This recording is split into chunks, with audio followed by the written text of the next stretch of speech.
Jamen, I har også altid godt kunne finde ud af det, siden I var helt små. Men der var lige dengang, hvor du ødelagde Henriks cykel, kan du huske det? Der blev han godt nok gal. Jamen, jeg er bekymret for dig, mor, dit helbred. Men jeg får aldrig noget at vide. Hvad med dig, mor? Hvad går med dig? Har du stadig det med maven? Nej, det er da ikke noget. Nej, det skal du ikke bekymre dig om. Det skal du ikke bekymre dig om. Ja, og så til en søde tand. Hvad skulle vi så gå derover og få en is? Jeg kan se, de har de gamle dages derovre. Dem var du så glad for, da du var mindre.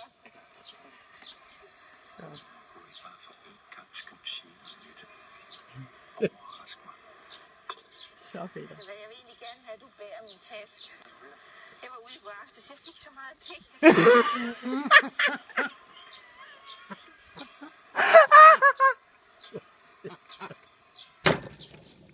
Jeg fik så meget pik, at jeg kunne komme